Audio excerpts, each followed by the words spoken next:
নমস্কার বন্ধুরা, চলে এসেছি একটি নতুন ভিডিও নিয়ে তোমাদের সামনে। আশা করি তোমরা খুব ভালো আছো, আমরাও খুব ভালো আছি। ভিডিওটা আগের বার মহালয়ার ভিডিও, মানে 2023-এর মহালয়া, দুর্গাপুজোর আগে যে মহালয়া হয় সেই মহালয়ার ভিডিও। তো আমরা সারা রাত কি কাউতালি, মানে কি কাণ্ড ঘটিয়েছিলাম আমি আর আমার বর মিলে, সেই ভিডিও তোমাদের সাথে আজকে শেয়ার করব। এবছর তো মহালয়া চলেই আসলো, আর কিছুদিন পরেই মহালয়া, তারপরেই আমাদের দুর্গাপুজো, সব থেকে বড় উৎসব বাঙালির দুর্গাপুজো। তো যাই হোক, মনে তো অনেক আনন্দ খুশি, তাই তো ভাবলাম আগের বছরের মহালয়ার ক্লিপ তো আছেই, সেগুলো তোমাদের সাথে শেয়ার করা যাক। তাই চলে আসলাম তোমাদের সাথে শেয়ার করতে।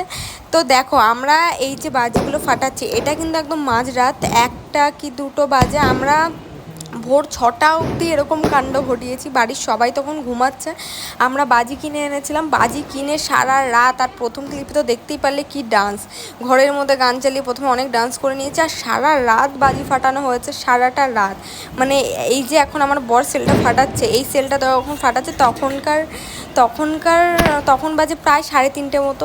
আমরা ফ্যাক্টরি থেকে বাজিগুলো এনেছিলাম, অনেক বাজি এনেছিলাম। আমি ভাবিও নি যে আমার বিয়ের পর প্রথম, তখন আমি নতুন বিয়ে হয়, তো প্রথম আমি এত মজা করবো মহালয়াতে। সত্যি কথা, আমাদের গ্রাম সাইডে মজা হয় সেটা একটু অন্যরকম, ভোরবেলা উঠে ফুল তুলতে যাওয়া, মহালয়া শোনা বড়দের সাথে। কিন্তু এইবারের মহালয়াটা যেন আমার একদমই অন্যরকম কেটেছিল। বিয়ের পরে প্রথম মহালয়া বলে কথা, সারা রাত বরের সাথে। হ্যাঁ, একটা খারাপ লাগা তো ছিলই যে বাড়ির লোক সাথে ছিল না, আর নিজের শ্বশুরবাড়ির লোকও সবাই ঘুমিয়েছিল। তো আমরা দুজনে মিলেই মহালয়া সেলিব্রেশন করেছিলাম।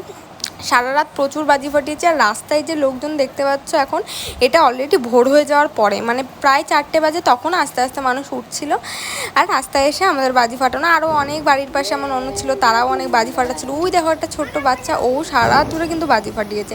আমরা সারা রাত বাজি ফাটানোর পরেই গেছিলাম, মানে ঘরের কাজটা সকাল সকাল কমপ্লিট করে, সকালবেলা আমরা দুজনে ফ্রেশ হয়ে কফি বানিয়ে ছাদে কফি নিয়ে চলে গিয়েছিলাম দুজনে, একদম সকাল সকাল মহালয়া উপভোগ করতে। আর রেডিওতে গান চালিয়ে দিয়েছিলাম, আর সেই মহালয়া শুনে আমাদের ওই দিনকার মহালয়া শেষ হয়েছিল।